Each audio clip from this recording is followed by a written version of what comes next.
إن الله وملائكته يصلون على النبي يا أيها الذين آمنوا صلوا عليه وسلموا تسليما. درود شريف. اللهم صل على محمد وعلى آل محمد كما صليت على إبراهيم وعلى آل إبراهيم إنك حميد مجيد. اللهم بارك على محمد وعلى آل محمد كما باركت على إبراهيم وعلى آل إبراهيم إنك حميد مجيد. بلغ العلا بكماله كشف الدجى بجماله حسنت جميع خصاله صلوا عليه وآله لا إله إلا الله لا إله إلا الله إلا الله لا إله إلا الله لا إله إلا الله لا إله إلا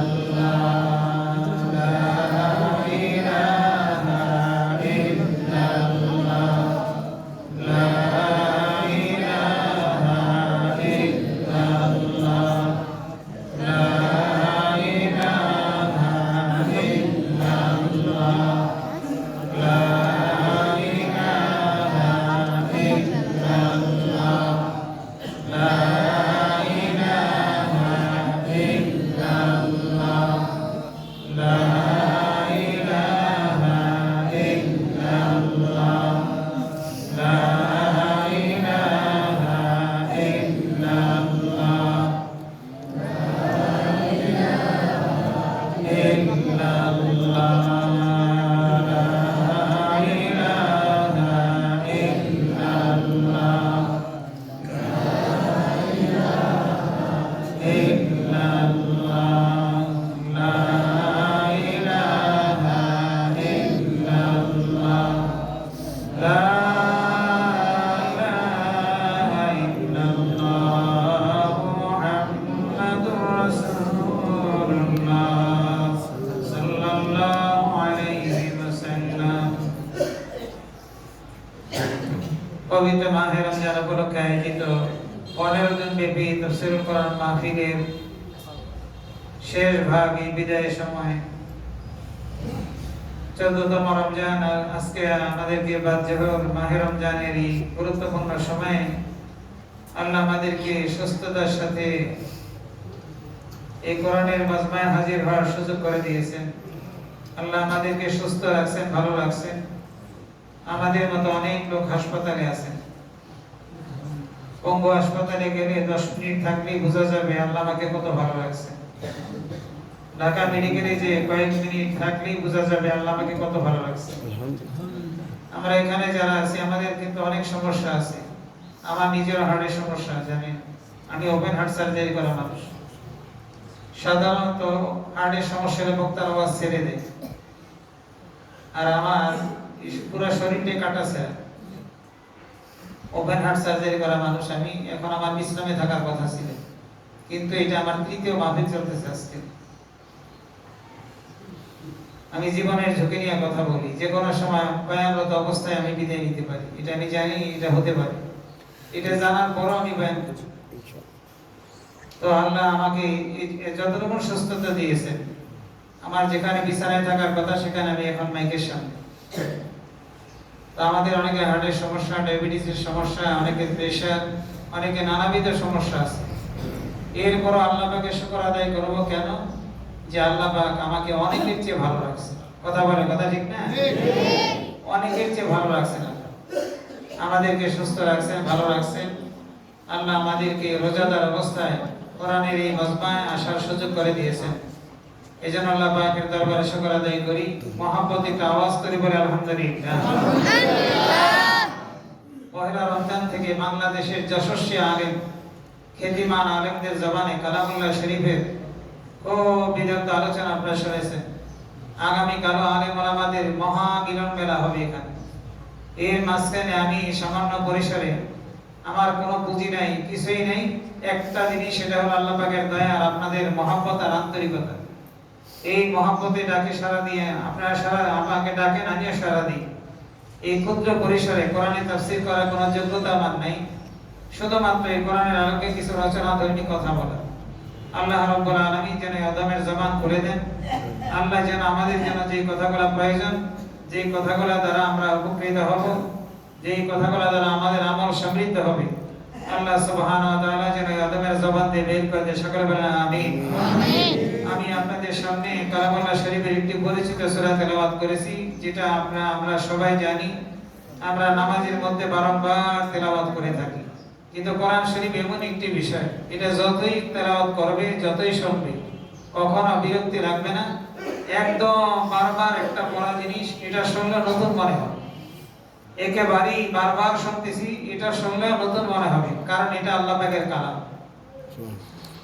দুনিয়ার একটা জনপ্রিয় উপন্যাস, একটা গল্পের বই, একটা গান, একটা সঙ্গীত একবার, দুইবার, তিনবার, পাঁচবার, সাতবার আর ভালো লাগে। কথা বলা, কথা ঠিক না? দুনিয়ার একটা জনপ্রিয় সাহিত্য, একটা উপন্যাস, একটা গল্প, একটা কবিতা, একটা গান, যারা গানের ভক্ত, একবার, দুইবার, পাঁচবার, সাতবার, এরপরে আর চাহিদা থাকে না, মনে হয় নতুন কিছু আসে। কিন্তু কোরআন শরীফ এটা সম্পূর্ণ ব্যতিক্রম। আমরা সূরা ফাতিহা ফজর নামাজে তেলাওয়াত করেছি, শুনেছি। যোহর নামাজেও প্রত্যেক রাকাতে সূরা ফাতিহা, আসর নামাজে সূরা ফাতিহা, মাগরিবের সময় সূরা ফাতিহা, এশার নামাজে সূরা ফাতিহা। আমরা সাধারণ মানুষ সূরা ফাতিহা ছাড়া আমাদের কি বা জানা আছে? কিন্তু একজন হাফেজে কোরআন, 30 পারা কোরআন দারসি নাই, ওনাকে দিলাম তারাবির নামাজ পড়ানোর জন্য। উনিও প্রথম রাকাতে সূরা ফাতিহা, দ্বিতীয় রাকাতে সূরা ফাতিহা, 19তম রাকাতে সূরা ফাতিহা, 20 নম্বর রাকাতে সূরা ফাতিহা, এক রাকাতের মধ্যে বাদ দেই। কথা বলে, কথা ঠিক না? এরপরও কি বিরক্তি লাগছে কারণ? কেউ কোনোদিন অভিযোগ করছে যে ইমাম সাহেব হুজুর, আমরা না হয় সূরা ফাতিহা বললাম, হাফেজ সাহেব উনি কেন এই কাম করেন? এখন একটু দয়া করে বলেন, উনি যেন পাল্টায়। কথা বলে, আজ পর্যন্ত বলছে কেউ? কেউ বলছে এই পর্যন্ত? কিয়ামত পর্যন্ত কেউ বলবে? এক রমজান মাসে কতবার বলেন তো? এক রমজান মাসে কতবার বলি বা শুনি? কতবার? কম পক্ষে 2000 বার। এক রমজান মাসে সূরা ফাতিহা কম পক্ষে কতবার? কম করে হলো 2000 বার। আর অনেকের আমাদের 2500 বার তেলাওয়াত করা হয় সূরা ফাতিহা। এক রমজান মাসে 2500 বার সূরা ফাতিহা তেলাওয়াত করিয়া শুনি। আজ পর্যন্ত কেউ বলে নাই আর ভালো লাগে না, একটু পাল্টে। কেউ বলে নাই, কোনোদিন বলবে না, কেউ বলবে না। কারণ যতবার শুনবে ততই নতুন মনে হবে, যতবার শুনবে ততই মজা লাগবে। যখনই শুনবো মনে হবে যেন নতুন করে শুনতেছি। এভাবে কিয়ামত পর্যন্ত চলবে, বিরক্তি লাগবে না। কারণ হলো কোরআন শরীফ আল্লাহ পাকের কালাম। আল্লাহ পাকের কালামের বৈশিষ্ট্য যে এই সূরাটা গত বছর শুনেছি, আগেও শুনেছি, এমন হবে না। এইটা যতই শুনি ততই নতুন মনে হবে, যতই শুনি ততই মজা লাগবে। আমার ভাইরা, আরেকটা বিষয় খুলে বলি, আমরা এখন বৈদ্যুতিক বাতি জ্বালাই। আগে রাজা বাদশাহ হারিকেন জ্বালাই, আর এখন ভিক্ষুকের বাসায় কারেন্টের বাতি। একটা সময় এমন ছিল, আমাদের রান্নাঘরে কুপি জ্বালাইতেন মা, খাওয়ার সময় হারিকেন জ্বালায় খানা খাওয়াইতেন রাত্রে। অনেক সময় দেখছেন আপনারা একদম বাতিটা পিনু পিনু করে নিভে যায়, সন্তান তেনা নেতা নাকি বলে, একদম যখন পিনু পিনু হয়ে যায় তখন ঝাঁকি দিয়ে মা বলতেছে, মনে হয় তেল নাই। কথা বল ঠিক না? হারিকেন জাকি দিয়ে কি বলে? মনে হয় তেল নাই, মানে কেরোসিন নাই। যখনই কেরোসিন দিছে বাতি কি নিভু না জব করে জ্বলে উঠছে। তো কোরআন শরীফের বৈশিষ্ট্য যখন আমাদের ঈমানটা নিভু হয়ে যায়। ইমাম বুখারী রাহমাতুল্লাহি আলাইহি বাব অধ্যায় রচনা করেছেন, আল ঈমানু ইয়াজিদু ওয়া ইয়ানকুসু, ঈমান বাড়ে এবং ঈমান কমে। যখন ঈমান বেড়ে যায় তখন আমাদের ভাইয়ের আমার নামাজ পড়ার তৌফিক হয়। যখন ঈমান কমে যায় ফজরের জামাতে আমরা হাজির হতে পারি না। ঈমান বাড়ে এবং কমে, ঈমানের নূর বাড়ে এবং কমে। ইমাম বুখারী রাহমাতুল্লাহি আলাইহি বাব রচনা করেছেন, আল ঈমানু ইয়াজিদু ওয়া ইয়ানকুসু, ঈমান বাড়ে এবং কমে। ঈমান কখন বাড়ে, কিভাবে বাড়ে? আল্লাহ রাব্বুল আলামিন বলেন, ওয়া ইযা তুলিয়াত আলাইহিম আয়াতুহু যাদাতুহুম ঈমানা। যখন বান্দাদের সামনে, ঈমানদারদের সামনে কোরআন শরীফ তেলাওয়াত করা হয়, সাথে সাথে কেরোসিন তেলে যেমন বাতির আলো বেড়ে যায়, কোরআন তেলাওয়াত করলে ঈমানদারদের ঈমানের নূর বেড়ে যায়। আরে জোরে একটা চিৎকার দিয়ে কর না সুবহানাল্লাহ। রমজান মাসে তো তেজ কমার কথা না, তেজ বাড়ার কথা। দেহের শক্তি কমবে, রূহের শক্তি বাড়বে। তো কোরআন শরীফ তেলাওয়াত করলে ঈমানের নূর বাড়ে। ঈমানের নূর যখন বাড়ে তখন ইবাদত করা সহজ হয়। ঈমান যখন দুর্বল হয় ইবাদত করা থেকে আমরা বঞ্চিত থাকি। তো এই ঈমানের নূর বাড়ানোর জন্য সবচেয়ে বড় মুখ্য ঔষধ হলো কোরআন শরীফের তেলাওয়াত। কোরআন শরীফ তেলাওয়াত করলে যাদের ভিতরে ঈমান আছে ঈমানের নূর বেড়ে যায়। আর যারা বেঈমান তাদের ঈমান গ্রহণ করার তৌফিক লাভ হয়। চিৎকার দিয়ে বলেন না সুবহানাল্লাহ। কোরআন শুনলে বেঈমানদের ঈমান নসিব হয় আর ঈমানদারদের ঈমানের নূর বেড়ে যায়। সুবহানাল্লাহ। 1947 সালের কথা, ভারতের হায়দ্রাবাদের ঘটনা। ওখানে আপনার একটা সম্মেলন যেখানে সব রাজনৈতিক দল আছে, কংগ্রেস আছে। কংগ্রেসের তখন সভাপতি ছিলেন আপনার এই মাওলানা মোহাম্মদ আলী জওহর। কংগ্রেসের মধ্যে হিন্দু আছে, শিখ আছে, মুসলমান আছে, সব ধর্মের লোক। মাওলানা মোহাম্মদ আলী জওহর কংগ্রেসের সভাপতি। ওখানে একটা সব রাজনৈতিক দলের সমাবেশ। তো ওখানে মাওলানা মোহাম্মদ আলী জওহর বললেন যে আপনার এই আজকের এই অনুষ্ঠানটা কোরআন তেলাওয়াতের মাধ্যমে শুরু হবে। তো হুজুর বেশ লাগে, এটা তো ওয়াজ মাহফিল না, এখানে শিখ আছে, হিন্দু আছে, বিভিন্ন ধর্মের লোক আছে, আপনি কোরআনের ভক্ত ঠিক আছে, বেশ লাগায়েন না। উনি বলে আমি সভাপতি, আমি সিদ্ধান্ত দিয়েছি কোরআন তেলাওয়াত হবে। কেউ যদি গীতা পড়তে চায় আমি না করব না, কেউ যদি বাইবেল পড়তে চায় না করব না, কেউ যদি ত্রিপিটক পড়তে চায় আমি না করব না। তবে আমার রুলিং আমি দিয়েছি কোরআন তেলাওয়াতের মাধ্যমে শুরু হবে। তখন আপনার এই যে ভারতের অবিসংবাদিত নেত্রী আপনার ইন্দিরা গান্ধী উনি উপস্থিত ছিলেন। মাওলানা মোহাম্মদ আলী জওহর বললেন সিদ্ধান্ত দিয়েছি কোরআন শরীফ তেলাওয়াত হবে, হতেই হবে, অন্য কোন ধর্মগ্রন্থ পাঠ হইলে আমার আপত্তি নাই। মাওলানা মোহাম্মদ আলী জওহর উনি ফয়সালা দিলেন হায়দ্রাবাদ মসজিদের ইমাম উনি তেলাওয়াত করবেন। সব ধর্মের লোকদের সামনে হায়দ্রাবাদ মসজিদে ইমাম সাহেব তেলাওয়াত শুরু করলেন। যখনই তিনি তেলাওয়াত শুরু করলেন সমস্ত মানুষগুলো একদম নিশ্চুপ হয়ে গেছে। কারণ অন্যান্য আসমানি কিতাবের মতো না, কোরআন শরীফ হলো কালামুল্লাহ। পৃথিবীর কোন ধর্মগ্রন্থ যে ভাষায় নাজিল হয়েছে ভাষায় নাই। ইংরেজি পড়া হয় বাইবেল, বাইবেলকে ইংরেজিতে পড়া হয়, বাইবেল কিন্তু ইংরেজিতে নাজিল হয় নাই। দুনিয়ার কোন আসমানি কিতাব ওই ভাষায় সংরক্ষিত হয় নাই যেই ভাষায় নাজিল হয়েছে। একমাত্র ব্যতিক্রম হলো আল্লাহ পাকের কালাম কোরআন। আমি অনেক অনুষ্ঠান দেখছি বাইবেল পড়ে লাল কাপড় দিয়ে পেছাই না, ইংরেজিতে পড়ে বাইবেল। বাইবেল তো ইংরেজি ভাষায় নাজিল হয়নি, সুরিয়ানি ভাষায়, মানে ওই ভাষায় আর বাইবেল নাই। কোন আসমানি কিতাব তার ভাষায় নাই, সব ভাষা বিকৃত হয়ে গেছে। একমাত্র কোরআন শরীফ যেইভাবে নাজিল হয়েছিল, একটি আয়াত না, একটি শব্দ না, একটি বাক্য না, একটি বর্ণ না, একটি নক্তাও পরিবর্তন হয় নাই।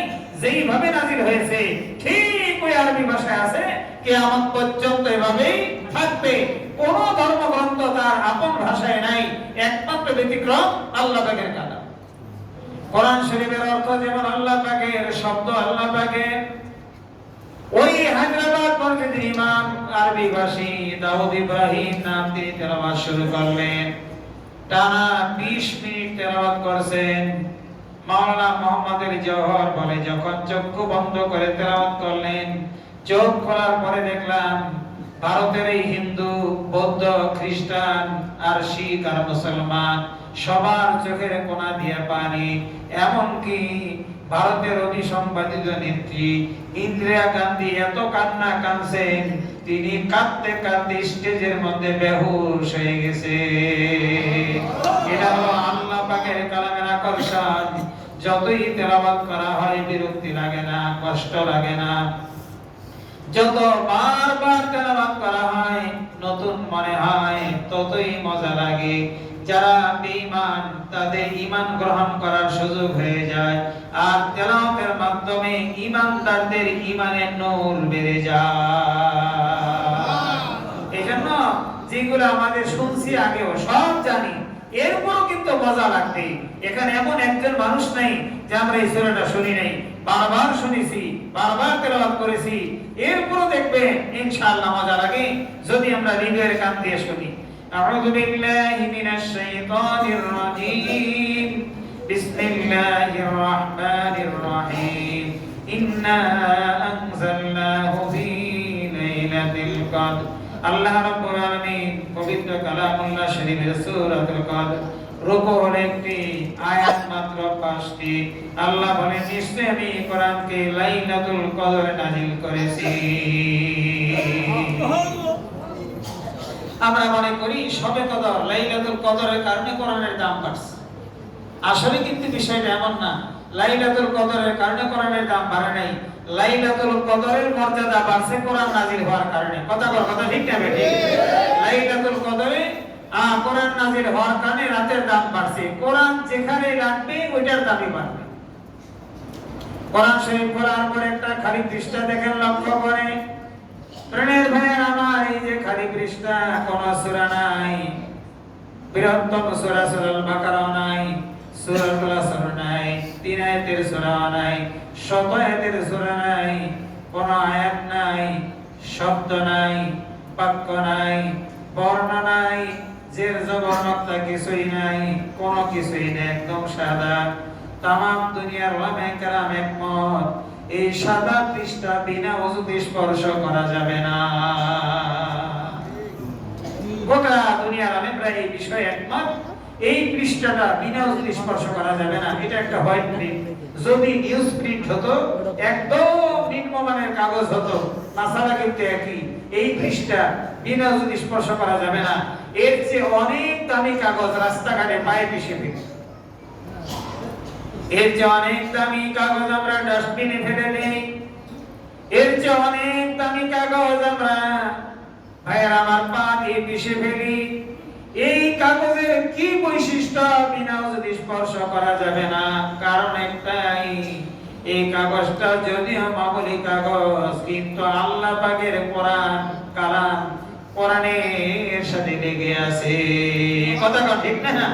এই কাগজটার একটাই বৈশিষ্ট্য যে আল্লাহ পাকের কালাম কোরআনের সাথে লেগে আছে, এই জন্য এটার দাম বাড়ছে। বিনা ওযুতে স্পর্শ করা যাবে না। চামড়া দিয়ে ফুটবল বানানো হয়, খেলোয়াড়রা 90 মিনিট লাথি মারে। চামড়া দিয়ে যখন ফুটবল বানানো হয় 90 মিনিট লাথি, সহজ ভাষায় উড়া ধরে লাথি খায়। কথা ঠিক দেবে ঠিক? মেসিও লাগতে হয়, আবার নেইমারও লাগতে হয়, ডিমারিও লাগতে হয়, আবার গোলকিপার হেও লাথি মারে, উড়া ধরে লাথি খায়। ওই চামড়া দিয়ে যখন কোরআনের গিলাফ বানানো হয়, কথা বুঝছেন? চামড়া দিয়ে যখন ফুটবল বানানো হয় 90 মিনিট লাথি খায়।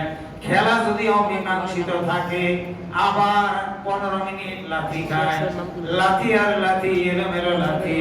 ওই চামড়া দিয়ে যখন গিলাফ বানানো হয়, কোরআন শরীফের কভার বানানো হয়, তখন পবিত্র মানুষের চুমু খায়। কথাটা ঠিক না? তখন পবিত্র মানুষের চুমা খায়। কারণ কি? কোরআনের সাথে লেগে গেছে। কোরআনের সাথে লেগে থাকার কারণে কাগজের দাম বাড়ে, কোরআনের সাথে লেগে থাকার কারণে চামড়ার দাম বাড়ে, কোরআনের স্পর্শ পাওয়ার কারণে চামড়ার দাম বাড়ছে, কোরআন স্পর্শের কারণে কাগজের দাম বাড়ছে, কোরআন শরীফের কারণে এই মাসের দাম বাড়ছে, নফল ফরজের সময়। আর এই মাসের দাম বেড়ে গেছে কোরআনের কারণে, রাতের দাম বেড়ে গেছে। একটা রাত যদি ইবাদত করে আমল নামে 1000 মাস ইবাদতের সওয়াব। একটি কারণ, কোরআনের টাচ লাগছে, কোরআন স্পর্শ লাগছে। কোরআন যেখানেই লাগে জিবরিল আমিন বহন করে আনছে। তিনি সব ফেরেশতাদের সরদার। আমার নবী তার সিনার মধ্যে নিছেন। নবী কানা নবিউল আম্বিয়া, আমি সব নবীদের নবী। কারণ কোরআনের স্পর্শ বুকে রাখছে, নবীদের দামও বেড়ে গেছে, তিনি সব নবীদের নবী হয়ে গেছে। আমার ভাইয়েরা, কোরআন যেখানে রাখবে ওই জায়গার দামই বাড়বে। কোরআন শরীফ কাগজের দাম বাড়ানোর জন্য নাজিল হয় নাই, কোরআন শরীফ চামড়ার দাম বাড়ানোর জন্য নাজিল হয় নাই, মাসের দাম বাড়ানোর জন্য নাজিল হয় নাই, রাতের দাম বাড়ানোর জন্য নাজিল হয় নাই। কোরআন নাজিল হয়েছে মানুষের দাম বাড়ানোর জন্য। কোরআনের স্পর্শ যে সিনার মধ্যে রাখবে, ওই মাটির মানুষগুলা সোনার মানুষ হয়ে যাবে। কোরআনের স্পর্শ যেখানে রাখবে ওটারই দাম বাড়বে। আল্লাহ রাব্বুল আলামিন বলেন, ইন্না আনজালনাহু ফি লাইলাতিল কদর, এই কোরআন শরীফে আমি লাইলাতুল কদরে নাজিল করেছি। কোরআন ছিল লৌহে মাহফুজে সংরক্ষিত। লৌহে মাহফুজ থেকে আল্লাহ রাব্বুল আলামিন লাইলাতুল কদরে দুনিয়ার আসমানে নাজিল করেছেন। দুনিয়ার আসমান থেকে একদিন না 2 দিন না, এক আয়াত 2 আয়াত, এক সূরা 2 সূরা করে দীর্ঘ 23 বছরে নবীজির কাছে কোরআন আসছে। দুইটা জিনিস, একটা হলো ইনজাল, আরেকটা হলো তানজিল। কোরআন শরীফ লাইলাতুল কদরে লৌহে মাহফুজ থেকে আল্লাহ দুনিয়ার আসমানে পাঠাইছেন। দুনিয়ার আসমান থেকে 23 বছরে এক আয়াত 2 আয়াত, এক সূরা 2 সূরা করে নবীর কাছে আসছে। আর কখনো শীতকালে, কখনো গরমকালে, কখনো মক্কায়, কখনো মদিনায়। এই জন্য কোরআন শরীফে দেখবেন সূরাগুলো শুরুতে লেখা আছে মাক্কি সূরা, মাদানী সূরা। কোরআন শরীফ কখনো মক্কায়, কখনো মদিনায়, কখনো শীতকালে, কখনো গ্রীষ্মকালে 23 বছর নাজিল হয়েছে। এই প্রক্রিয়াকে বলা হয় তানজিল। আর লাইলাতুল কদরে লৌহে মাহফুজ থেকে একসাথে দুনিয়ার আসমানে নাজিল হয়েছে, এটাকে বলা হয় ইনজাল। তো কোরআন শরীফ লাইলাতুল কদরে একবারে লৌহে মাহফুজ থেকে দুনিয়ার আসমানে আসে। আল্লাহ বলেন, এই কোরআন শরীফকে আমি লাইলাতুল কদরে নাজিল করছি। লাইলা ওয়া মা আদরাকা মা লাইলাতুল কদর। আল্লাহ সুবহানাহু বলেন, আপনি কি জানেন লাইলাতুল কদর কি?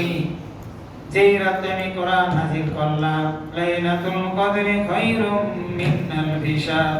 লাইলাতুল কদর কোরআন নাযিলের রাত, একটা রাত কিন্তু 1000 মাসের চেয়ে দামি। একটা রাত জেগে যদি ইবাদত বندگی করে, তাদের আমলনামায় 1000 মাস মানে 30,000 দিন, 30,000 রাত ইবাদত করলে যে সওয়াব।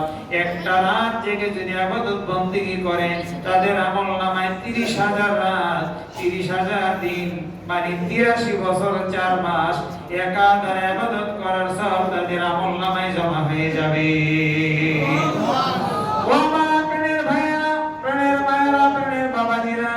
এই সূরা নাযিল হওয়ার প্রেক্ষাপট তাফসীরে মাজারির মধ্যে আল্লামা কাজী সানাউল্লাহ পানিপতি রাহমাতুল্লাহি আলাইহি এই সূরা নাযিল হওয়ার প্রেক্ষাপট শানে নজর লেখেন।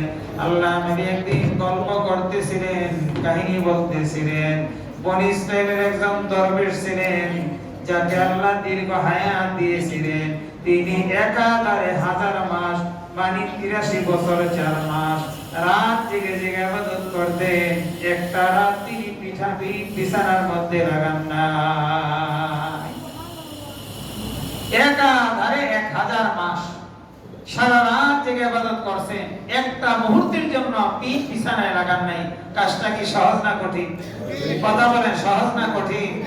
আমরা কোন কারণে এক রাত জাগলি পরের দিন দেখবেন সারাদিন কেমন অস্বস্তি লাগে। আর উনি একাধারে 83 বছর 4 মাস রাত্রে ঘুমান, একটা রাত একটা মুহূর্তের জন্য ঘুমান নাই। রাত জেগে জেগে ইবাদত করতেন, সারা রাতই তিনি ইবাদত করতেন।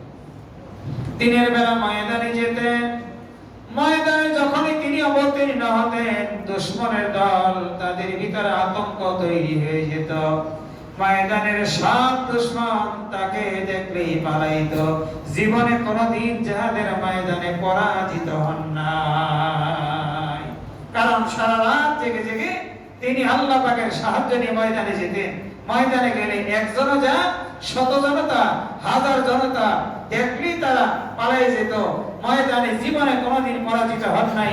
এইভাবে 83 বছর 4 মাস রাত জেগে ইবাদত করছেন, আর দিনের বেলা ময়দানে দুশমনদের বিরুদ্ধে তিনি লড়াই করছেন। প্রত্যেকটা লড়াই তিনি জয়ী হয়ে গেছেন, কারণ আল্লাহ পাকের সাহায্য নিয়েছেন। দৈনিক আমরা প্রতিদিন একাধিকবার আল্লাহ রাব্বুল আলামিনের কাছে ফরিয়াদ করি, ইয়্যাকা না'বুদু ওয়া ইয়্যাকা নাস্তাঈন। আয় আল্লাহ, তোমারই ইবাদত করি, তোমারই সাহায্য চাই। সাহায্য করার মালিক কে? দুনিয়ার যে কারো কাছে দোয়া চাওয়া যায়, সাহায্য কারো কাছে না, সাহায্য একমাত্র আল্লাহ পাকের কাছে।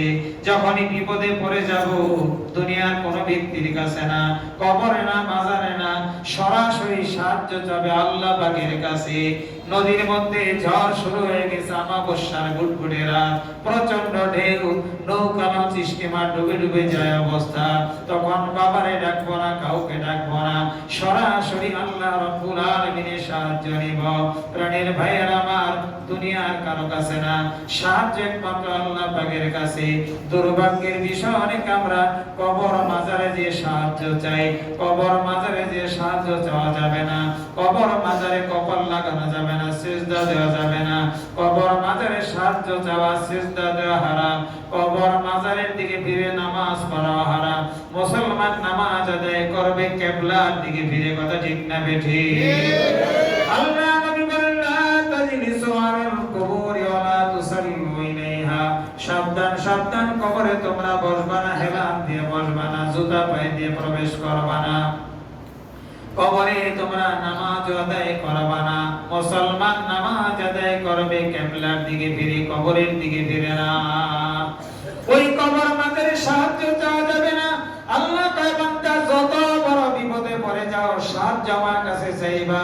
হযরত ইউনূস আলাইহিস সালাম যখন সাগরের তলদেশের অন্ধকার, মাছের পেটের ভিতরে, মাছের পেটের অন্ধকার, আমাবস্যার গুড়গুড়ে অন্ধকার, কঠিন বিপদে যখন নিপতিত হয়ে গেলেন, হযরত ইউনূস আলাইহিস সালাম জবান খুললেন। সকলে জবান খুলে পড়ি, লা ইলাহা ইল্লা আনতা সুবহানাকা ইন্নী কুনতু মিনাজ জালিমিন। লা ইলাহা ইল্লা আনতা সুবহানাকা ইন্নী কুনতু মিনাজ জালিমিন। আল্লাহ রাব্বুল আলামিন তাকে সাড়া দিলেন। তাকে সাড়া দিয়ে ইউনূস আলাইহিস সালামকে মাছের পেটের অন্ধকার থেকে, সমুদ্রের তলদেশের অন্ধকার থেকে আল্লাহ ওই গহীন অন্ধকার থেকে মুক্ত করলেন। আল্লাহ সুবহানাহু ওয়া তাআলা বলেন, কাযালিকা নুনজিলুল মুমিনিন। দুনিয়ার কোন মুমিন ব্যক্তি যদি বিপদে পড়ে আমার কাছে সাহায্য চায়, আমি পয়গম্বরকে যেভাবে সাহায্য করলাম, একইভাবে তাকে বিপদ মুক্ত করে দিব। পয়গম্বরকে যেভাবে বিপদ মুক্ত করলাম, কেউ যদি বিপদে পড়ে আমাকে ডাকে, আমি ঠিক একইভাবে তাকেও মুক্ত করব। আল্লাহ পাকের এই বান্দা, তার নাম তাফসীরের মধ্যে খুঁজে পাই নাই। তাফসীরে কুরতুবী, তাফসীরে তাবারী, তাফসীরে মাজারি, একাধিক তাফসীর দেখেছি। তাফসীর ইবনে কাসির, বুজুর্গের নাম নাই। বুজুর্গের নাম লিখছেন ইমাম গাযালী রাহমাতুল্লাহি আলাইহি মুকাশাফাতুল কুলুবের মধ্যে। ওই বুজুর্গের নাম হলো শামূন। একদিন না, দুই দিন না, হাজার মাস তিনি রাত জেগে জেগে ইবাদত করেন, রাতে একটা মুহূর্তের জন্য তিনি ঘুমান না। রাত জাগার অনেক দাম। আল্লাহ নবী বলেন, কুল্লু আইনিন বাকিয়াতু ইয়াউমাল কিয়ামা, কিয়ামতের দিন হাশরের ময়দানে কঠিন মুসিবতের দিনে সবাই কাঁদবে। সূর্য যখন মাথার উপরে চলে আসবে, মগজগুলো টকবক করে করে নাক দিয়ে মুখ দিয়ে কান দিয়ে পড়া শুরু হয়ে যাবে। মানুষ ওইভাবে সূর্য মাথার উপরে নিয়ে 50,000 বছর হিসাবের অপেক্ষায় দাঁড়ায় থাকবে। সমস্ত মানুষগুলো উলঙ্গ হবে, ন্যাংটা হবে, কারো গায়ে কোনো কাপড় থাকবে না, পুরুষ উলঙ্গ নারী উলঙ্গ, সম্পূর্ণ বিবস্ত্র হইয়া 50,000 বছর দাঁড়ায় থাকতে হবে। 50,000 বছর একটা দিন হবে দুনিয়ার 500 বছরের সমান। তখন সবাই কাঁদবে, সবাই কাঁদবে, তিনটা চোখের কান্না লাগবে না।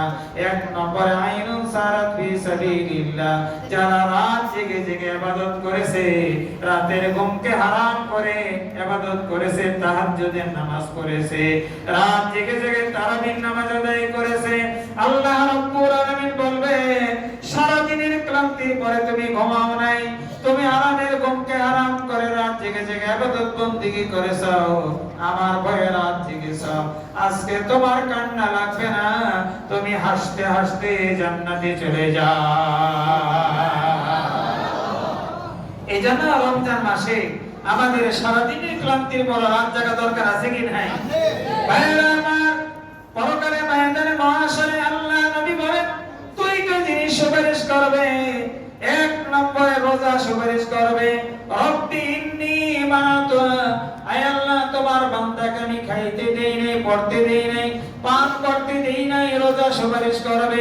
তোমার বান্দাকে সারাদিন খাইতে দেই নাই, পান করতে দেই নাই, সাথে সাথে কোরআন শরীফ দাঁড়ায় যাবে, রব্বি ইন্নী মানাতু আন-নাওমা বিল-লাইল, আয় আল্লাহ তোমার বান্দা সারাদিন রোজা রাখছে, তোমার বান্দাকে রোজা খাবার এবং পানীয় থেকে বিরত রাখছে, রব্বি ইন্নী মানাতু আন-নাওমা বিল-লাইল, আর আমি কোরআন শরীফ তোমার বান্দাকে ঘুমাইতে দেই নাই।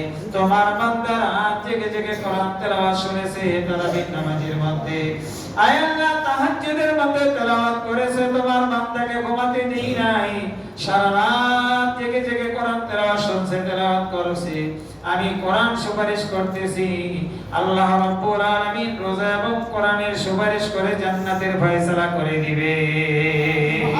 এজন্য সাধ্যমতো রাত জাগা দরকার।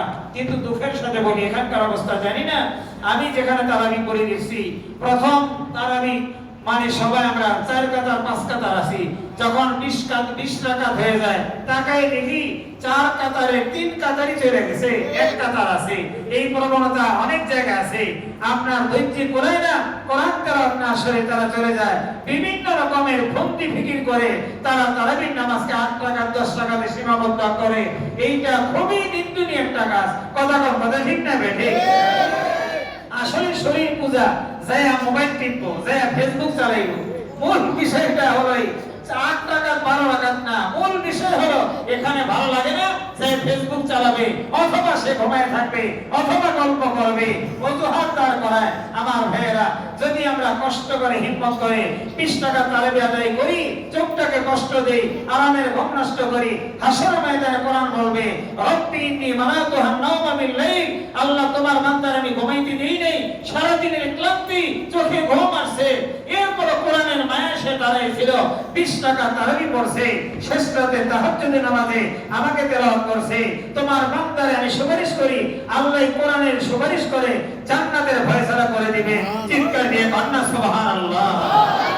রাত জাগা দরকার আছে কি নাই?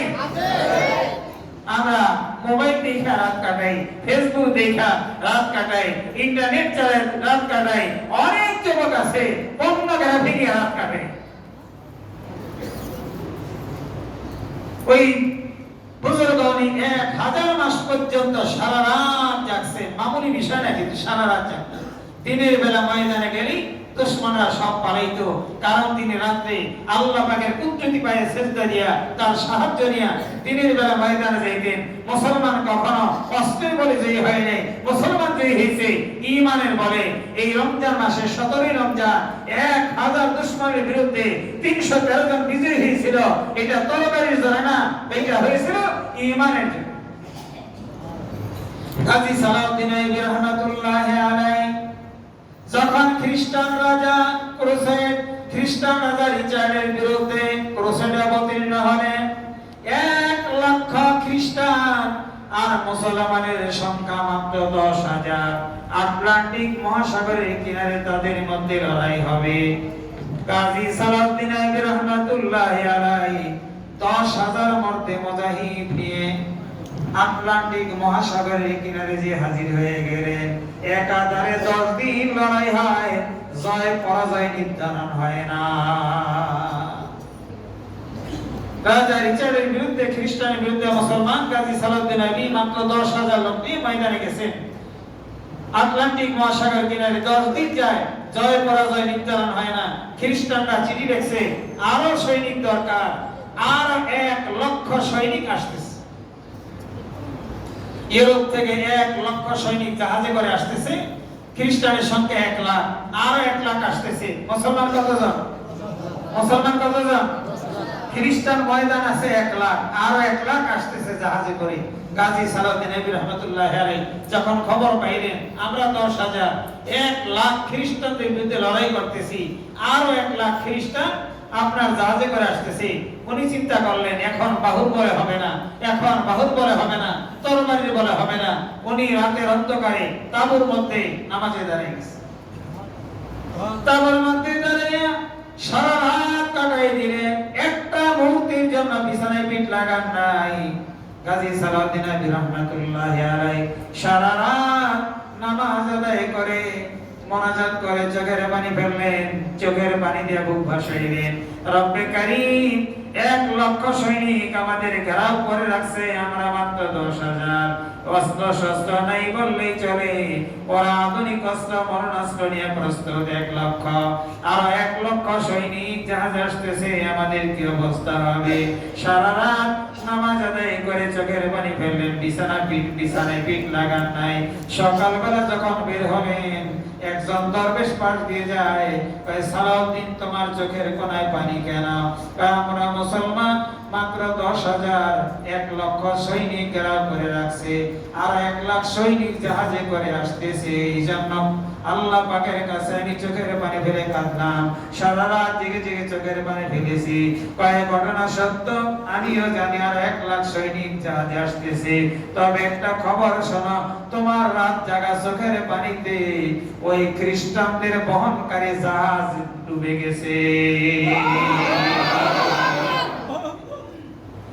তুমি যে রাত জেগে চোখের পানি ফেলছো, তোমার এই চোখের পানিতে জাহাজ তো ডুবে গেছে। চোখের পানির বড় দাম। এখন সারাক্ষণ আমরা হাসাহাসি করি, সারাক্ষণ হাসি। ভাইয়ারা আমার, চোখের পানি নাই। এই মাহে রমজান হাসির জন্য না, মাহে রমজান চোখের পানি ফেলার জন্য। রাত জেগে জেগে চোখের পানি ফেলে আল্লাহ পাকের সাহায্য চাই। আল্লাহ নবী কা হাসর ময়দানে সবাই কাঁদবে, 3 শ্রেণীর কান্না লাগবে না।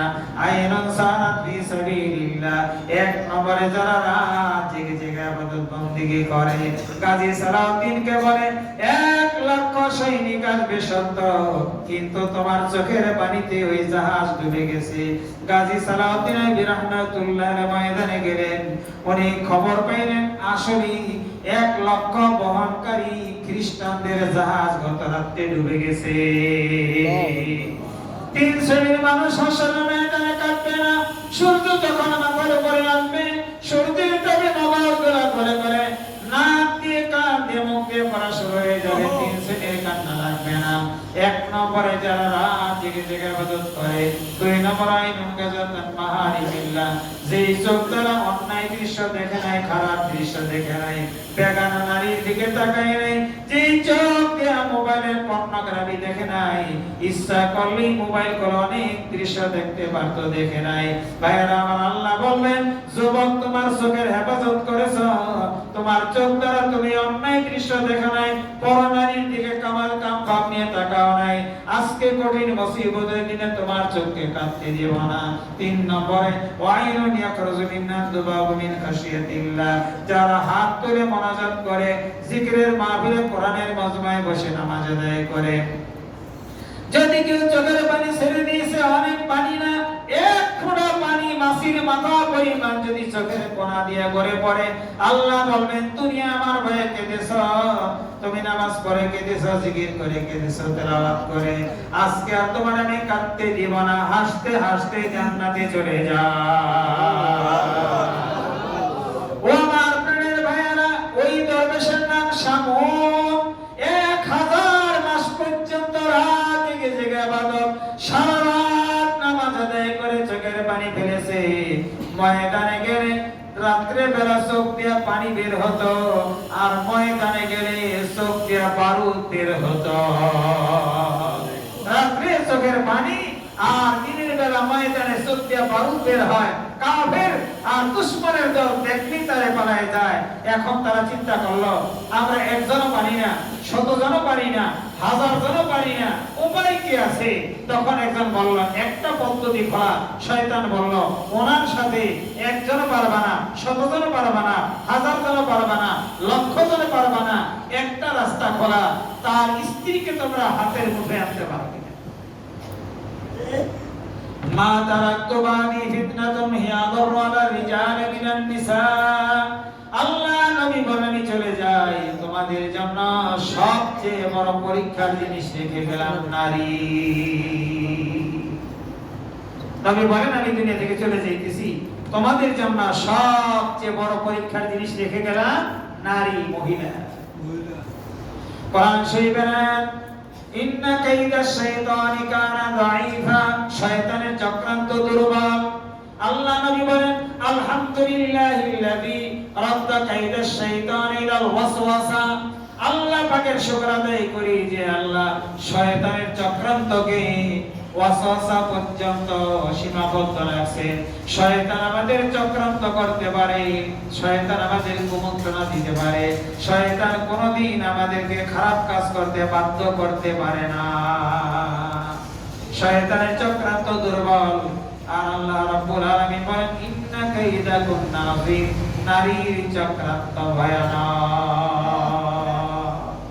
শয়তানের চক্রান্ত দুর্বল আর নারীর চক্রান্ত ভয়ানক। এখন নবীজি বলছেন, আমি দুনিয়ার সবচেয়ে বড় পরীক্ষার জিনিস রেখে গেলাম নারী। দুশমনরা পরামর্শ করে, ওনার সাথে পারবো কিভাবে? ওনার সাথে পারবে না। ওনার যদি সাইজ করতে হয়, কাবু করতে হয়, একটা রাস্তা খোলা, ওনার লাইফ পার্টনার, ওনার জীবন সঙ্গিনী, ওনার বিবিকে হাতে আনতে হবে। যদি আনতে পারো, তাহলে তার বিবির মাধ্যমে, তার স্ত্রীর মাধ্যমে তারে কাবু করতে পারবা, ওনার সাথে পারবা না। এখন কি করা যায়? বলে, তার বিবির সাথে পরামর্শ করো, আলাপ করো, কি করা যায়। যে দেখছে কি তার বিবি কানে দুল নাই, নাকে ফুল নাই, হাতে গহনা নাই, গলার মধ্যে চেন নাই, হার নাই, মানে গহনা কাটি নাই।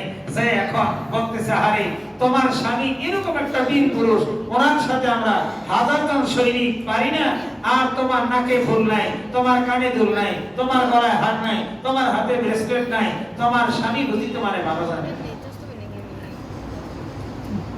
তোমার স্বামী তোমারে ভালোবাসে না। যদি মহব্বত করতো, তোমার স্বর্ণের গহনা দিয়ে পুরো একেবারে সাজায় রাখতো। তোমার স্বামী তোমারে ভালোবাসে না, তোমার স্বামী তোমারে মহব্বত করে না। আয়েশা কি সুন্দর আপন সাজছে, বলে তোমার স্বামী তোমার প্রতি সামান্যতম কোনো আকর্ষণ নাই, তোমার দিকে ভ্রুক্ষেপ করে না, নইলে তোমার এই শরীর স্বর্ণে পুড়ে রাখতে পারতো। এত বড় বীর পুরুষ, অথচ তোমার গায়ে কোনো গহনা নাই। মহিলা এই পাম্পটি সিনা কাবু হয়ে গেছে। মহিলা তো নরক দিনের মানুষ, কথা বোঝেননি? পাম্পটি দিলেই কাম। দুশমন আয়েশা স্বামীর বিরুদ্ধে কথা বলছে, আর মহিলা খুব মনোযোগ দিয়ে আসছে। আসলেই তো স্বামী আমার কানের দুল দিল না, স্বামী আমার নাকের ফুল দেয়নি, স্বামী আমার গহনা দেয়নি, স্বামী আমার হাতের ব্রেসলেট দেয়নি। আমার ভাইয়েরা হাদিস শোনেন, আমার শ্রোতা এখানে যা আছে তার সাথে মহিলা কয়েক গুণ বেশি। এই জন্য আমি যেখানেই যাই, ওয়াজটা যাই করি, তাফসীর বলেন আর ওয়াজ বলেন, ঘুরে ফিরা আমার ওয়াজ থাকে মা বোনদের কেন্দ্রিক, মহিলা কেন্দ্রিক। শুরু হয়ে গেছে, হাদিসে আসছে, লাউ আহসানতা ইহদাহুন্না দাহার, তুমি যদি তোমার বিবিরে একেবারে যুগ যুগ ধরে যা চাইছে তাই দিছ, তোমার বিবি চাইছে শাড়ি, দিছ শাড়ি, চাইছে গহনা, দিছ গহনা, চাইছে কসমেটিক, তাই দিছ, সারা জীবন শুধু দিছ, 100টার মধ্যে 99টা দিছ, একটাও না করা নাই, হঠাৎ যদি একটু ব্যাঘাত ঘটে, একটা মন মতো হয়নি, শাড়ি আনসা পছন্দ হয়নি, লেহেঙ্গা আনসা পছন্দ হয়নি, আল্লাহ নবী কয় ইয়াকসুরনাল আশির, ও মহিলারা আমি জাহান্নামে তোমাদের সংখ্যা বেশি দেখছি। কয় কারণ কি? কয় ইয়াকফুরনা, তোমরা কুফরি করো।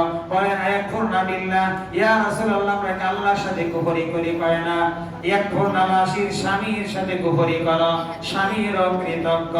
লাউ আসানতা ইদাহুন্নাদা, স্বামী যদি 12 বছর একজন 100টার মধ্যে 100টা জিনিস তোমারে দেয়, হঠাৎ করে যদি একটু পান থেকে জুন খসে একটা জিনিস পছন্দ না হয়, তখন তুমি একটা ডায়লগ দাও, মা রাইতু মিনকা খায়রান কত্তু, তুমি আজ পর্যন্ত আমারে কোনো কিছুই দেও নাই, কও সত্যি কইরা আমারে জীবনে কবে কি দিছ?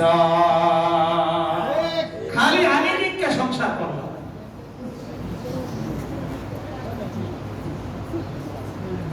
কয় খালি আমি নিকে সংসারটা করলাম, অন্যকে তোমার সংসার করতে না। কও আজ পর্যন্ত একটা কাপড় দিছ? 22 বছর সংসার করছে, কাপড় বলে দেয়নি। আল্লাহ নবী কইছে, কয় লাউ আহসানতা ইহদাহুন্নাতা, যুগ যুগ ধরে যদি সব দেয়, একটা জিনিস না পাইলে তখন তোমরা বলো, শুনেন হাদিসের কথা, আমারটা না, মা রাইতু মিনকা খায়রান কত্তু, আজ পর্যন্ত তুমি আমারে কোনোদিনই কিছু দিলা না।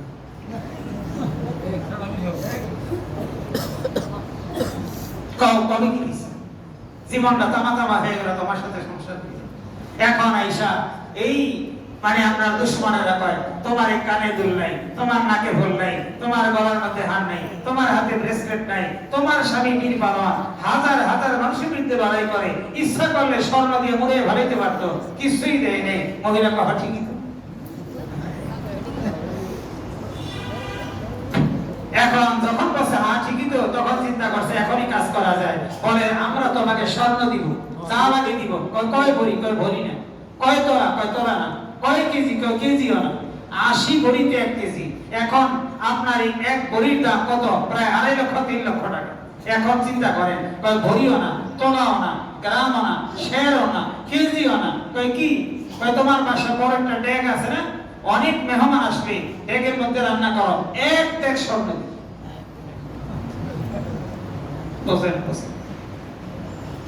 ইমাম কাজী রাহমাতুল্লাহ আলাইহি এই বুজুর্গের নাম লিখে ঘর লেখছে মক্কা শরীফ গ্রুপের মধ্যে, কয় 1 ডেক স্বর্ণ দিব। মহিলা খুশি না বেজার? 1 ডেক স্বর্ণ, 1 ডেক, ভরি না, তোলা না, গ্রাম না, কেজি না, শের না, মন না, 1 ডেকের মধ্যে যেই পরিমাণ উঁচু কইরা 1 ডেক স্বর্ণ দিব। মহিলা কয় ঠিক আছে। কয় না ঠিক আছে, একটা কাজ করতে দিব। কয় কি? কয় তোমার স্বামী রাতে ঘুমায় না, তোমার স্বামী দিনের বেলা যোহর নামাজের পরে 1 ঘন্টা বিশ্রাম নেয়। নওমান ইবনে সাবিত, আবু হানিফা রাহমাতুল্লাহ আলাইহি কোরআন শরীফ 63 খতম রমজান মাসে। কন্যা সুবহানাল্লাহ, 63 খতম কোরআন শরীফ, দিনের বেলা 1 খতম, রাতে 1 খতম। এইভাবে নওমান ইবনে সাবিত, আবু হানিফা রাহমাতুল্লাহ আলাইহি রাতে ঘুমাইতেন না, যোহর নামাজের পরে 1 ঘন্টা ঘুমাইতেন। বলে তোমার স্বামী রাতে ঘুমায় না, দিনের বেলা যখন যোহর নামাজের পরে ঘুমায়, তোমার ঘুমন্ত স্বামীর 4 হাত পা বাইন্ধা দিবা। দুষ্ট লোকের মিষ্টি কথা ডেকে বসায় পাশে, কথা দেয় কথা নেই, প্রাণে মারে শেষে। ভাইয়ের আমার বিটিরে কয়, তোমার স্বামী যখন দুপুরে ঘুমায়, ওই ঘুমন্ত অবস্থায় স্বামীর 4 হাত পা বাঁধবা, এর বিনিময়ে 1 ডেক স্বর্ণ দিব। দুর্ভাগ্য ওই বিবি রাজি হয়ে গেছে। আল্লাহ নবী বলেন, মা তারাক্তু বাদি ফিতনাতুন ইয়াতারামার রিজালি মিনান নিসা, আমি চলে গেলাম সবচেয়ে বড় পরীক্ষার জিনিস রেখে গেলাম নারী। আল্লাহ নবী দোয়া শিখাইছেন, আল্লাহুম্মা ইন্নী আউযু বিকা মিন ইমরাতিন তুসাইবনি কাবলাল মাশিব। আল্লাহ তুমি আমারে এমন বোর হাত থেকে বাঁচাও, আমারে এমন বিবির হাত থেকে বাঁচাও, আমি এমন বিবির হাত থেকে পানা চাই যেই বিবি যুবক স্বামীকে মুহূর্তের মধ্যে বুড়া বানায় ফেলায়। নবী দোয়া শিখাইছে, আল্লাহ এমন বিবির হাত থেকে পানা চাই যেই বিবি যুবক স্বামীরে বুড়া বানায়। মানে ঘরের বউ যদি বেকায়দা হয়, স্বামী বুড়া হইতে সময় লাগে না। এমন টেনশনে পড়বে, অল্প বয়সে বুড়া হবে যদি ঘরের বিবি বেকায়দা হয়। নবী তো শিখেছেন, আল্লাহ এমন বিবির হাত থেকে বাঁচাও যেই বিবি যুবক স্বামীকে বুড়া বানায় দেয় মুহূর্তের মধ্যে। ও যুবক ভাইয়ারা, যারা বিয়ে করেন নাই তারা এখন থেকে কাঁদতে এর খবর আছে। এখন বিয়ে করার আগে লেখে পত্রিকা লম্বা ফর্সা, খালি লম্বার ফর্সা দেখবে কপালে খারাপই আছে। কথা কথা কেন কথা ঠিক নাই বেটে, লম্বা ফর্সার আগে দেখবেন নামাজি কিনা, ওর মা আর বাবার সাথে কি আচরণ করছে, ওর নানি আর নানার সাথে কি আচরণ করছে, এগুলো দেখে খালি লম্বার ফর্সা দেখছে অল্প বয়সে বুড়ো হয়ে যাবে।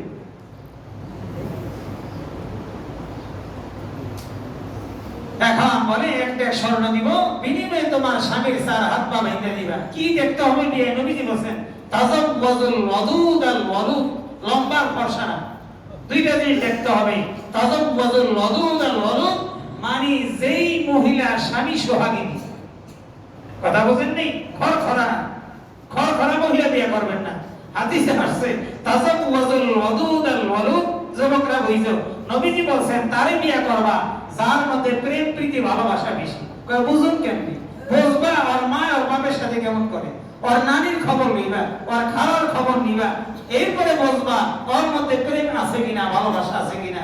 হ্যাঁ, তাজাওয়াজুল ওয়াদুদ আল ওয়ালুদ হাদিসে আসছে, ব্যাখ্যায় আসছে, ওই মেয়ের মার খবর নিবা, তার বাবার সাথে আচরণ কেমন, মেয়ের খালার খবর নিবা, মেয়ের নানির খবর নিবা, আর নানার সাথে কিরকম। তো যে কথা বলতেছি না, এখন সে রাজি হয়ে গেছে, স্বামীর 4 হাত পা বেঁধে দিবে। যখন সে ঘুমন্ত থাকে, স্বামী দরবে সারা রাত জাগছে, যোহর নামাজ পড়ে 1 ঘন্টা ঘুমায়। যখনই ঘুমাইছে ঘুমন্ত অবস্থায় তার বিবি তার 4 হাত পা বেঁধে ফেলছে। অনেক বড় পরীক্ষা। যখনই ঘুম ভাঙছে, ঘুম ভাঙার পরে বলে, বিবি রে, ঘরের দরজা বন্ধ, জানালা বন্ধ, তুমি ছাড়া কেউ নাই, আমার 4 হাত পা বাঁধলো কে? মুস্কি হাসি দিয়া কয় আমি। কয় কেন বাঁধলা? আপনি একজন মানুষকে ধাওয়া করেন, 10 জনকে ধাওয়া করেন, 1000 মানুষকে একা ধাওয়া করেন, আপনি দড়ির বান খুলতে পারেন কিনা পরীক্ষা করার জন্য। আসলে পরীক্ষা না, লোভ। নারীর চক্রান্ত বড় ভয়ানক। ভাইয়ের আমার, কয় পরীক্ষা করার জন্য দড়ির বান খুলতে পারেন কিনা। সমুদ্র বেশ একটা চিৎকার দিয়েছে, আল্লাহু আকবার। আল্লাহু আকবার বলতে দেরি, দড়ির বান করে দড়ি মাটিতে পড়তে দেরি হয় না। আল্লাহু আকবার, আর একটা চিৎকার দেখুন, আল্লাহু আকবার। বিবিকা, হ্যাঁ আপনি পারবেন আমি জানি, আপনি যে পারবেন আমি জানি।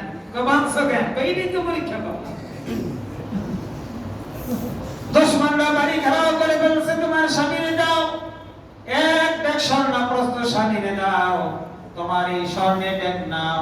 কয় কাজ হয় নাই? কয় কেন? দড়ি দিয়া বাঁধা নাই। কয় দড়ি দিয়ে বেঁধেছিলাম, কিন্তু দড়ির বাঁধ খুলে ফেলছে। শুধু একটা বার আল্লাহু আকবার দড়ি দিতে দেরি, তোমাদের দড়ির বাঁধ খুলে দড়ি মাটিতে পড়তে দেরি হয় না। কন্যা সুবহানাল্লাহ। ওই দুশমনের দল আবার নতুন চক্রান্ত করে। শয়তান বলে দড়ি দিয়ে আটকানো যায় না, লোহার শিকল দিয়ে আটকাইতে হবে। পরের দিন আবার আসছে, তোমার স্বামী যখন ঘুমে থাকবে লোহার জিঞ্জির দিয়ে আটকাইবা, তোমার স্বামী যখন ঘুমে থাকে লোহার জিঞ্জির দিয়ে আটকাইবা, তাহলে বিনিময়ে তুমি একটা স্বর্ণ পাইবা। তোমার স্বামীকে আমরা তুলে নিয়ে যেয়ে শায়েস্তা করব। পরের দিন শামুক ধরবে, যখন ঘুমায় বিবি তাকে লোহার শিকল দিয়ে আটকায় ফেলছে। শামুক দরবেশে ঘুম ভাঙছে। ঘুম ভাঙার পরে বলে, বিবি রে, ও আমার আদরের বিবি, দরজা বন্ধ, জানলা বন্ধ, তুমি সারা ঘরে কেউ নাই, আমার লোহার জিঞ্জির দিয়ে হাত পা বেঁধে ফেললো কে? বিবি মুস্কি হাসি দিয়া কয় আমি। কয় আমারে কেন বাঁধলাম? কয় দড়ির বাঁধ খুলে ফেলেন, লোহার জিঞ্জির ভাঙতে পারেন কিনা পরীক্ষা করার জন্য। সমুদ্র বেশ আবার একটা চিৎকার দিয়েছে, আল্লাহু আকবার। আল্লাহু আকবার বলে চিৎকার দিতে দেরি, লোহার জিঞ্জির ভেঙে খান খান হয়ে জমিনে পড়তে দেরি হয় না।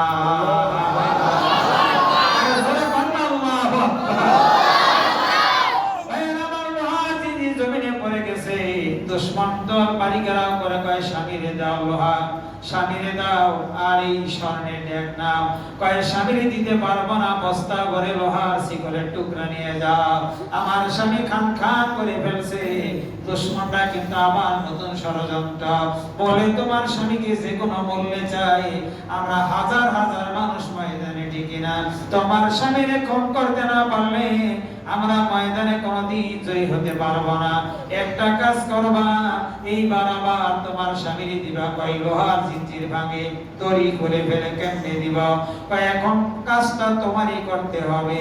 যখন তোমার সাথে একান্ত সান্নিধ্যে আসে, যখন হালাত ভালোবাসায় গদগদ হয়ে যায়, স্বামীর কানের সামনে মুখ নিয়ে বলবা, আপনি দড়ির বান খোলেন, শিকল ভাঙেন। দুনিয়ায় এমন কোন জিনিস আছে কিনা যা দিয়ে বানলে খুলতে পারবেন না? তাই না, আমাদের সম্ভব না।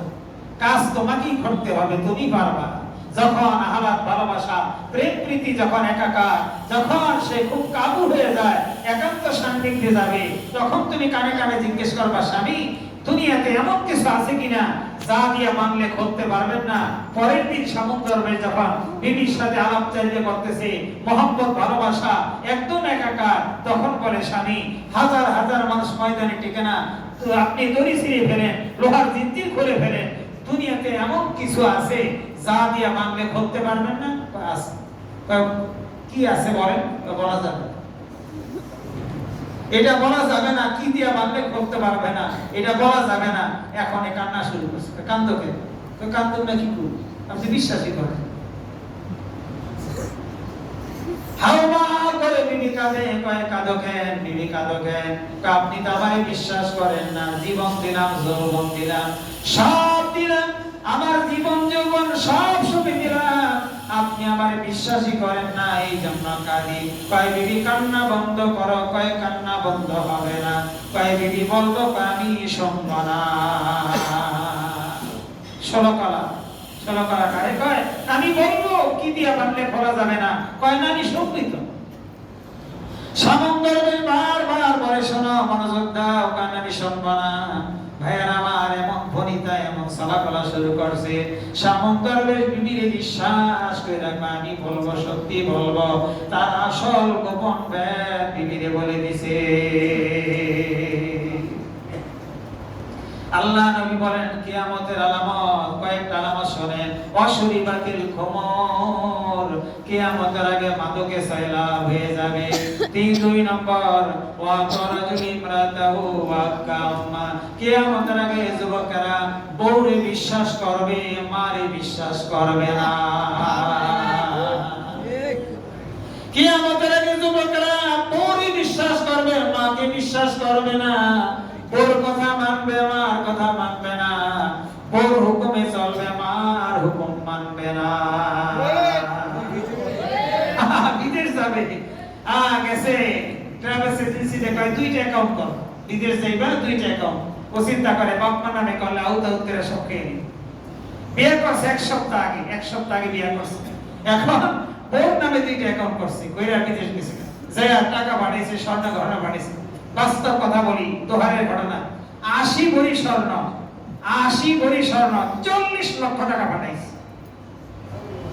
2টা অ্যাকাউন্ট করে বিদেশ গেছে, খবর দিছে যে আমি আসতেছি। কহা আসো, আমি তো রেডি, আইসে বল। এয়ারপোর্টে নাইমা দেখে ছোট ভাই কান্দে, পেশাই দেরা কান্দে। কান্দুস কে ভাই? আরো কান্দে, তার বাবি কই গেছে না। আমার স্বর্ণ কি দিয়ে গেছে? এই 80 ভরি স্বর্ণ আর 40 লক্ষ টাকা সব নিয়ে সম্পদ। গত পরশুদিন শুনলাম এখন বয়স্ক ভাতা খায়। যেই লোক বয়স্ক ভাতা এনে দিছে, আমারে বললো ওনার জন্য হুজুর বয়স্ক ভাতা দিতিস, ওনার কাম সারা।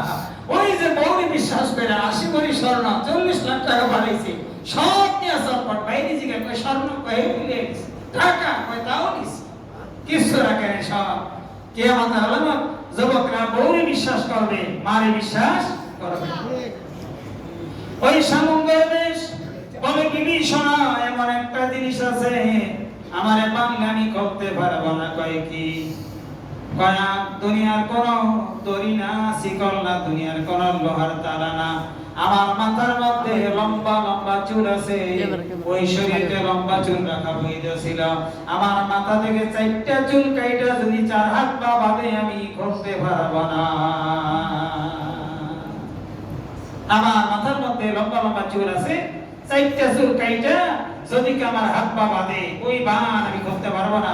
আমি লোহার জিনজির যত দামি তালা হোক ভাঙবো, আমি দড়ি ছিড়ব, কিন্তু এই চুলের বাঁধতে আমি করতে পারবো না। বিবি মুস্কি মুস্কি হাসে, হাফিজ। বিবির বিশ্বাস করে গোপন কথা বলে দিয়েছে। পরের দিন শামুন দরবেশ যখন ঘুমায়, ভাইয়েরা আমার ওই আদরের বিবি আর এখন আর আপন নাই। আল্লাহ নবী কয় সবচেয়ে বড় পরীক্ষা জিনিস রেখে গেলাম নারী। ওই ঘরের বউ মাথার চুলগুলা কাইটা 4 হাত পা বেঁধে ফেলছে। শামুন দরবেশের ঘুম ভাঙছে। শামুন দরবেশ দেখে দরজা বন্ধ, জানলা বন্ধ, মাথার চুল দিয়ে হাত পা বাঁধা। শামুন দরবেশ বিবিরে বলে, বিবি রে দরজা বন্ধ, জানলা বন্ধ, তুমি ছাড়া কেউ নাই। আর আমার গোপন খবর দুনিয়ার কেউ জানে না। আমার এই চুল কাইটা কে আমার চুল দিয়ে বাঁধলো? বিবি আরেক দিকে ফিরে আসে, স্বামীর দিকে ফিরে তাকায় না। শামুন দরবেশ চোখের পানি ছেড়ে দিয়ে কাঁদে, আয় আল্লাহ, আমার এই গোপন কথা দুনিয়ার কাউকে বলি নাই, বিশ্বাস করি বিবিরে বললাম। বিবি আমারে বেঁধে ফেলছে, দরজা বন্ধ, জানালা বন্ধ, বিবি ছাড়া ঘরে কেউ নাই। এই বাঁধ তো আমি আর বলতে পারবো না। চোখের পানি ফেলে কাঁদে, বিবিরে কেন আমারে দড়ি দিয়া বাঁধলা? বিবি কোনো জবাব দেয় না, কথার জবাব দেয় না, স্বামীর দিকে ফিরে তাকায় না। বলে, বিবিরে জীবনে কোনোদিন তোমারে প্রহার করি নাই, গালমন্দ করি নাই, জীবনে কোনোদিন তোমার কোনো ক্ষতি করি নাই, এত বড় সর্বনাশ কেন করলা? বিবি জবাব দেয় না। দুশমনরা বাড়ি ঘেরাও করে ফেলছে, চতুর্দিক থেকে ঘেরাও করে দরজায় নক করছে, দরজা খুলে দাও। বিবি যায় ঘরের দরজা খুলে দিল। দুশমনরা ভিতরে ঢুকে দুইজনে সাইফা ধইরা কান্দের মধ্যে উঁচা করে নিল। শামুন দরবেশ কান্দে, হায় আমার সাথে 1000 মানুষ কুলাইতে পারে না, এখন একা জড়ায় ধরে আমি কিছুই করতে পারি না। আমার ঘরের মানুষ আর আপন নাই, আমার ঘরের মানুষ আর আপন নাই, আমার ঘরের মানুষ পর হয়ে গেছে। চোখের পানি ছেড়ে দিয়ে কাঁদে। শামুন দরবেশকে দুইজন কাঁধের মধ্যে নিয়ে রওনা। শামুন দরবেশ বাড়ির দিকে তাকায়, ঘরের দিকে তাকায়, আর চোখের পানি ফেলে কাঁদে। এই ঘর আর আমার নাই, বাড়ি আর আমার নাই, আমার আপন মানুষ আর আপন নাই, আমার ঘরের মানুষ আর আপন নাই, পর হয়ে গেছে। দুশমনরা আনন্দে আত্মহারা, খুশিতে বাগবা কাঁধের মধ্যে করে নিয়ে ময়দানে চলে যায়। ইমাম গাজ্জালী রাহমাতুল্লাহি আলাইহি মুকাশাফাতুল কুলুবের মধ্যে লেখেন, একটা ময়দানে নিয়ে যায়, কয় শামুন রে, তুমি 1000 মাস জ্বালাইছো, আজকে তোমারে আমরা তীরে তীরে শেষ করে ফেলব।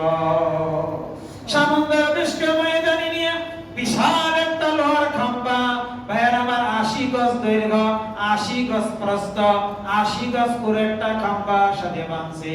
কয় শামুন রে, তোমার আমরা এমনি ছাড়ব না, এমনি হত্যা করব না, তোমারে তীরে তীরে খতম করব। শামুন দরবেশের কানের মধ্যে ছুরি লাগায়, তোমারে আস্তে আস্তে কানটা কাইটা কানটা কাইটা দেহ থেকে আলাদা করে ফেলব। তোমারে অপমানের বরণ দিব, তোমার কানটা আগে কেটে আলাদা করে ফেলব।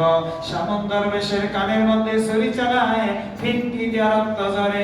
শামুন দরবেশ চিৎকার দিয়ে কাঁদে, আল্লাহ তাকায় দেখো, তোমার শামুনের ডান কান কাইটা রে। শামুনের ডান কান কেটে ফেললাম। কয় শামুন, তোমার বাম কানে কানটা আলাদা করব। বাম কানের মধ্যে ছুরি লাগায়, ফিনকি দিয়ে রক্ত ঝরে। শামুন দরবেশ কিছুই করতে পারে না।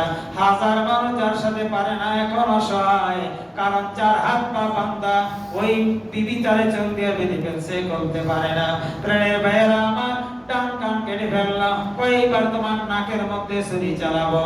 নাকের মধ্যে ছুরি চালাই, নাক কেটে আলাদা করে ফেললো, রক্তের বন্যা। ঠোঁটের মধ্যে ছুরি চালাই।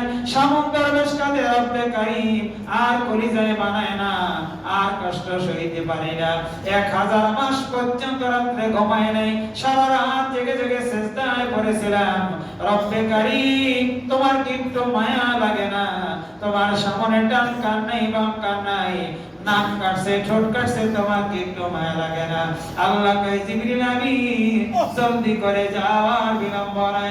সামনের কানে কানে বলো যেন একটা বার আল্লাহু আকবার ধ্বনি দেয়। সামন যখন আল্লাহু আকবার ধ্বনি দিবে, তোমায় তোমার হাত দ্বারা ওই তার চুলের বাঁটা করে ফেলবা। আমার জিবরিল আমিন এই সরকার, ও সামন তুমি একটা বার চিৎকার দিয়ে আল্লাহু আকবার ধ্বনি দাও। সামন দরবেশ যখন আল্লাহু আকবার ধ্বনি দিয়েছে, আর জিবরিল আমিন তার চুলের বাঁটা টেনে খুলে ফেলছে, আল্লাহ রাব্বুল আলামিন কয় জিবরিল আমিন তুমি কও সামন যেন ওই লোহার খাম্বাটার মধ্যে হাত দিয়ে ধাক্কা লাগায়। সামন দরবেশ রক্তাক্ত দেহ হইয়া ৮০ হাত দৈর্ঘ্য, ৮০ হাত প্রস্থ, ৮০ হাত পুরু লোহার খাম্বা ধরে যখন হাত দিয়ে ধাক্কা দিয়েছে, আল্লাহ রাব্বুল আলামিন কয় জিবরিল আমিন খাম্বাটা তুইলা সামন দরবেশের হাতের তালুর মধ্যে উঠাইয়া দাও।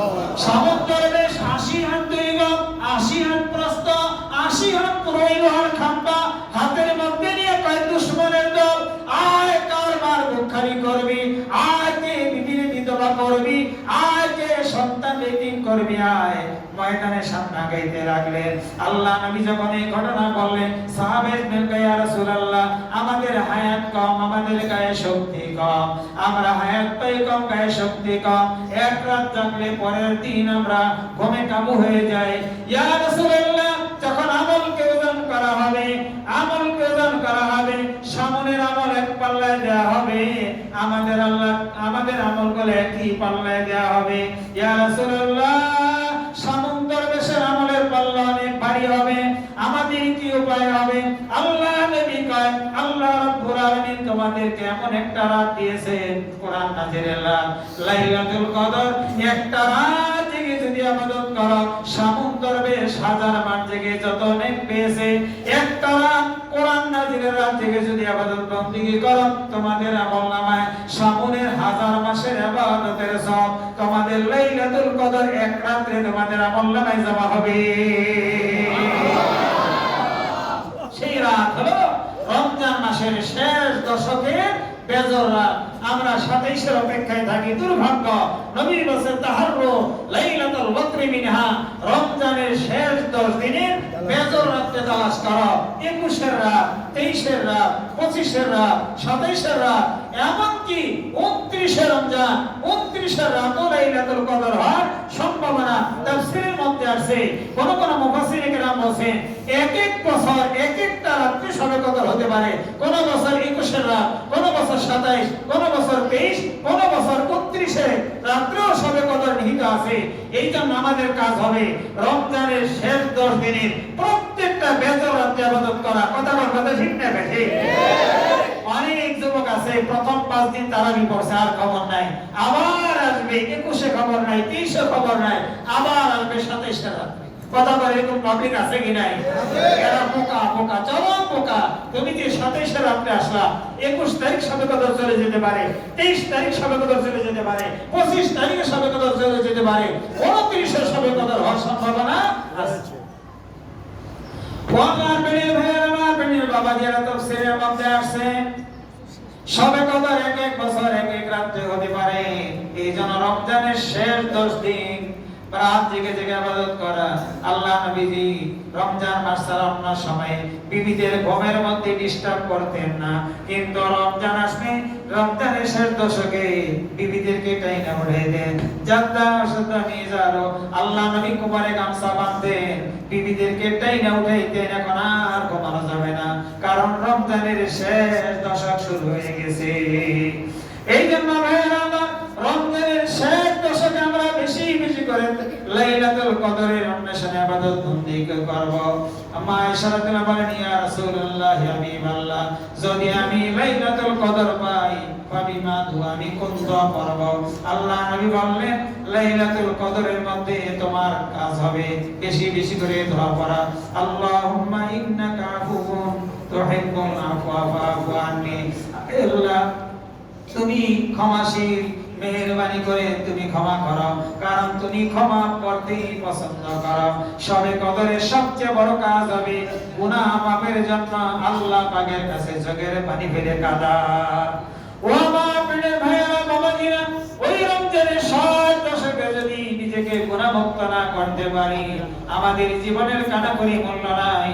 এই জন্য মেহেরবানি করে রমজানের শেষ দশকের রাত থেকে যে ইবাদত বন্দেগী করব, আবার লাইলাতুল কদরে যদি এমন হয় এশার নামাজটা আমি জামাতে আদায় করলাম, আবার যদি ফজরের নামাজ জামাতে আদায় করি, মাঝখানে যদি আমি 6 ঘন্টা ঘুমাই, ভাইয়ের আমার মাত্র 2 রাকাত নফল নামাজ আদায় করি, আল্লাহ নবী বলেন যদি কেউ এশার নামাজ জামাতে আদায় করে পাকান নামা কম রিসবাল্লাই, উনি যেন রাতের অর্ধেক যে ইবাদত করলো। ফজরের নামাজ যদি জামাতে আদায় করে আর এশার নামাজ জামাতে আদায় করে, তার আমলনামায় সারা রাত ইবাদত করার সওয়াব জমা হয়ে যাবে। এজন্য সবে কদরে এমন যাতে না হয় যে আমি 20 রাকাত 40 রাকাত 100 রাকাত নামাজ পড়লাম, ফজরের সময় টের পাইলাম না, এমন যাতে না হয়। এশার নামাজ জামাতে পড়ব, মাঝখানে নফল নামাজ ধীরে স্থির ভাবে পড়ব। আবার মহিলাদের অনেক বিভ্রান্তি আছে, কোন সূরা দিয়া পড়ব, যেই সূরা পারেন ওই দিয়ে পড়ব। সূরাতুল কদর দিয়া পড়তে হবে বিষয় যেমন না, সূরা ইখলাস 10 বার 5 বার এগুলি কোনো কথা না। সূরা ফালাক দিয়া পড়েন, সূরা নাস দিয়া পড়েন, 12 রাকাত কিনা 12 রাকাত না, 20 রাকাত না, 100 রাকাত না, 2 রাকাত পড়েন, 4 রাকাত পড়েন, তাড়াহুড়া না, 2 রাকাত নফল নামাজ ধীরে স্থির ভাবে পড়েন। কই নিয়ত কি? আরে নিয়ত কি? আমি নফল নামাজ করি আবার নিয়ত এডি তো নিয়ত কথা কোনাকের কথা ঠিক না বেটি? অনেকে নামাজ পড়তে চায় না, কয় নিয়ত জানি না, না হয়তো কয়দিনে মুখস্থ করব, কয়েকজনে নামাজ পড়ে না, না হয়তো আমরা কোন আলেমরা পড়ি। কথা বলেন নেই, এগুলা কায়দায়ে মুক্তাদি তো হাদিসের ইবারত না, না হয়তো পারেন না, কোনো ভয় নাই। আয়েশা সোজা দাঁড়ায় যান যে আমি 2 রাকাত নফল নামাজ পড়তেছি, আমি জুমার নামাজ আদায় করতেছি, আল্লাহু আকবার। কথা কোন কথা ঠিক না? নিয়তের ভয়ে যেন কেউ নামাজ ছেড়ে না দেয়। অনেক লোক রমজান মাসে আবেগে মসজিদে আসে, পরে আর আসে না, যে নিয়ত জানি না কেমনি কি হবে। আপনারা তাদের পিছনে মেহনত করেন, তাদের বুঝান নিয়ত বলতে হবে না, আরবিতেও বলতে হবে না, বাংলাও বলতে হবে না, মনে মনে একটা খেয়াল করা যে আমি যোহর নামাজ 4 রাকাত আদায় করতেছি, আল্লাহু আকবার, আমি জুমার ফরজ নামাজ আদায় করতেছি, আল্লাহু আকবার, আমি 2 রাকাত নফল নামাজ পড়তেছি। যে কোনো সূরা দিয়ে পড়েন, 10 রাকাত না, 12 রাকাত না, 20 রাকাত না, আপনার যতক্ষণ ধৈর্য করায় ধীরে স্থির ভাবে পড়েন। আমার ভাইয়েরা, এশার নামাজটা জামাতে পড়েন আর ফজরের নামাজটাও জামাতে আদায় করেন। যদি শারীরিক দুর্বলতার কারণে 5 ঘন্টা ঘুমানো, আপনার আমলনামায় সারা রাত নফল নামাজের সওয়াব জমা হবে। চিল্লায়ে কান্না সুবহানাল্লাহ। আর যদি এমন হয় আপনি নামাজ পড়তে পড়তে আলমদের পাঞ্জাবি লাগাইয়া, সুগন্ধি আতর লাগাইয়া, নতুন টুপি লাগাইয়া, জায়নামাজ বাঁধতে সৌদি আরবের জায়নামাজ লাগাইয়া 80 রাকাত পড়ছেন, 100 রাকাত এমন পড়ছে, সকালবেলা টের পাননি ফজর ছুটে গেছে। এই বছর না, 1 কোটি বছরের শবে কদরের নামাজ যদি এক জায়গায় জমা করেন, ফজরের ফরজ নামাজের একটা সিজদা রোজানা হবে না। এই জন্য মেহেরবানি করে এই বিষয়গুলো খেয়াল রাখা আমরা শবে কদর ইনশাআল্লাহ নামাজ আদায় করব। একেবারে ফজরের আগ পর্যন্ত আমরা শুধু নামাজ না, শবে কদরে কোরআন শরীফ তেলাওয়াত করব, ইস্তেগফার আমল করব। আমি 2 রাকাত নামাজ পড়লাম, আবার মাঝখানে বসে সুবহানাল্লাহি ওয়া বিহামদি সুবহানাল্লাহিল আযীম 100 বার পড়তে পারি। আবার 2 রাকাত 4 রাকাত নামাজ আদায় করলাম, মাঝখানে সুবহানাল্লাহি ওয়াল হামদুলিল্লাহি ওয়া লা ইলাহা ইল্লাল্লাহু আল্লাহু আকবার। আবার কিছুক্ষণ নামাজ আদায় করলাম, মাঝখানে সূরা ইয়াসিনটা পড়িনি, সূরা মুলক পড়িনি, অথবা যে সূরা জানা আছে পড়িনি, আয়াতুল কুরসি পড়িনি। আবার কিছুক্ষণ নামাজ আদায় করে মাঝখানে লা ইলাহা ইল্লাল্লাহু ওয়াহদাহু লা শারীকা লাহু লাহুল মুলকু ওয়া লাহুল হামদ ওয়া হুয়া আলা কুল্লি শাইইন কাদির। হাদিসে আছে এই দোয়াটা এমন কোন নবী দুনিয়া আসেন নাই যিনি পড়েন না। নবী বলেন মা কুনতুন নাবিয়্যুনা মিন ক্বাবলি, আদম আলাইহিস সালাম থেকে শুরু করে সব নবী দোয়াটা পড়ছে। এমন একটা দামি দোয়া, যেই দোয়াটা একজন নবীরও বাদ নাই। আদম আলাইহিস সালাম, ইব্রাহিম আলাইহিস সালাম, মুসা আলাইহিস সালাম সব নবী যেই দোয়া পড়ছে, এই দোয়াটা আমাদের দরকার আছে কি নাই বলেন? এই দোয়াটা সব পয়গম্বর পড়ছেন।